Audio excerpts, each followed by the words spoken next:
विश्वास करो, जीवन में कोई दुख नहीं रहेगा। इसके लिए हमें उस गलती के पीछे की वजह पता होना बहुत आवश्यक है। जब खाली बैठकर चिंतन करोगे तो इतना कठिन नहीं है यह ढूंढना, और एक बार अगर उसे गलती के पीछे की वजह समझ में आ जाए तो फिर यह दूसरा तरीका काम आता है। गलती के पीछे की वजह समझ में आने के बाद खुद से एक सवाल पूछो, ये गलती करने से पहले तुम कैसे इंसान थे, और ये गलती करने के बाद तुम्हारे अंदर क्या बदलाव आया? क्या तुमने अपनी गलती से सीख ले ली तो क्या सीख ली, और अपने बारे में नया क्या जाना?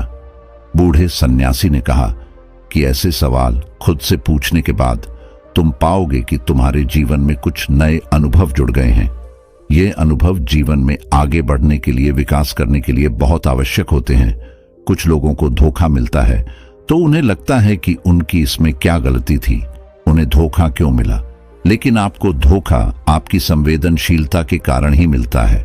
आप ज्यादा संवेदनशील हैं, दूसरों की भावनाओं को ज्यादा समझते हैं, इसीलिए उन पर विश्वास कर लेते हैं और आपको धोखा मिलता है।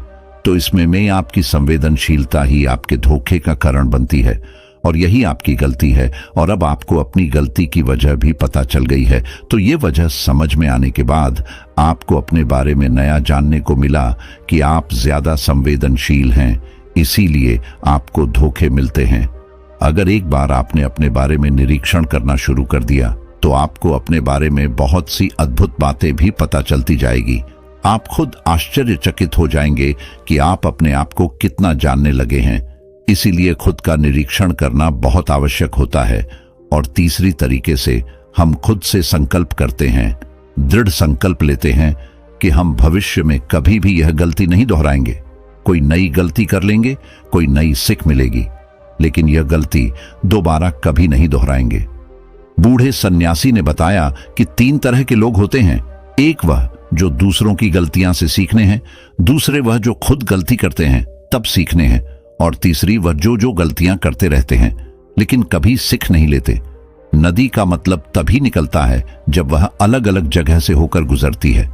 अगर वह एक जगह पर ठहर जाएगी तो वह कभी नदी नहीं कहलाएगी। इसी प्रकार जीवन भी नई गलतियां करने के लिए बना है। इसीलिए जो गलती तुमने एक बार कर दी तो उसके बाद खुद से दृढ़ संकल्प ले लो कि नई गलती होगी तो ठीक, वरना यह गलती जीवन में कभी नहीं दोहरा हंगा। तभी आप जीवन के प्रति बुद्धिमान हो सकते हैं, बुद्धिमानी से भरा जीवन जी सकते हैं, वरना तो एक जानवर के जीवन में और तुम्हारे जीवन में कोई फर्क नहीं रहेगा। चौथा तरीका बताते हुए सन्यासी ने कहा कि कई बार हमें अपनी गलतियां का पहले ही एहसास हो जाता है। गलती होने से पहले ही हमें पता चल जाता है कि हमसे गलती होने वाली है। इसीलिए अगर गलती होने से पहले आपको एहसास हो रहा है तो आप बहुत खुशकिस्मत हैं और आप उस गलती को होने से रोक सकते हैं। ब्रह्मांड हमें संकेत देता है, हम सब ने महसूस भी किया होगा, लेकिन हम फिर भी उसे नजरअंदाज कर देते हैं, जिसका परिणाम हमें भविष्य में भोगना पड़ता है। धीरे धीरे जब आप अपने अतीत की गलतियां से सीखने लगता है तो आपका अनुभव बढ़ने लगता है, जीवन के बारे में समझ पैदा होती है, और जब समझ पैदा होने लगती है तो गलतियां को होने से रोका जा सकता है। अपनी बुद्धिमानी का इस्तेमाल करिए, चिंतन करिए कि कोई काम आप कर रहे हैं उसका परिणाम क्या हो सकता है, क्या यह कोई गलती तो नहीं कहलाएगी, और इसी तरह आप जीवन के लिए परिपक्व बनते जाते हैं। यही आपका विकास है और सभी मनुष्यों को यहां से होकर गुजरना ही होगा, वरना तो जीवन वहीं पर ठहर जाएगा, आगे नहीं बढ़ेगा। आगे बढ़ाना है तो इस तरीके की प्रणाली अपनानी होगी।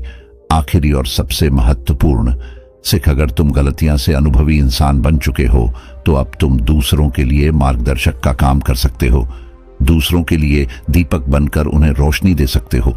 आखिरकार हम वैसे ही बन जाते हैं जैसा हम सोचते हैं, और जब आप दूसरों की सहायता करने की सोचते हैं तो आप खुद एक बेहतर इंसान बनते चले जाते हैं।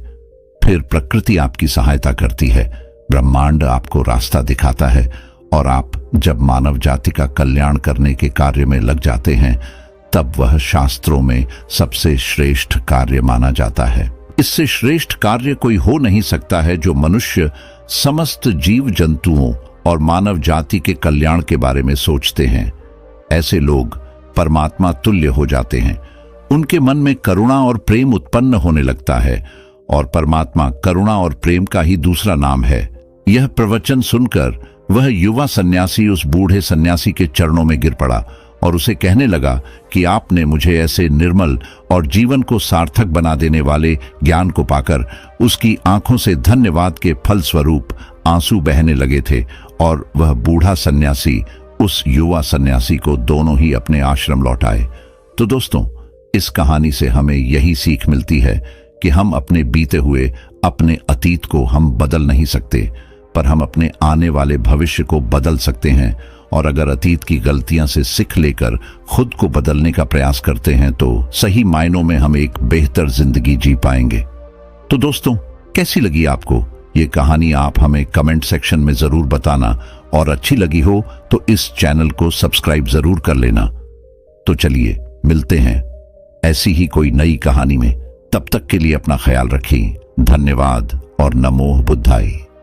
दोस्तों, हमारे ऋषि मुनियों का कहना है कि आप चाहे तो हवा में तैर सकते हैं, पानी पर चल सकते हैं, पूरी दुनिया जीत सकते हैं, लेकिन अपने मन की चाल समझना इन सब कामों से कठिन काम होता है।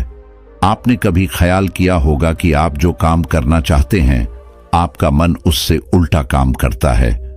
उदाहरण के लिए, अगर आप सिगरेट पीना छोड़ना चाहते हैं, आप खुद से दृढ़ निश्चय भी लेते हैं, लेकिन कुछ ही समय बाद आपका मन आपको खींचकर वापस उसी सिगरेट के पास लाकर खड़ा कर देता है। और यह बात सिर्फ सिगरेट पर लागू नहीं होती। हमारे जीवन में, हम सबके जीवन में बहुत सारे ऐसे काम होते हैं, ऐसी आदतें होती हैं जिन्हें हम छोड़ना चाहते हैं,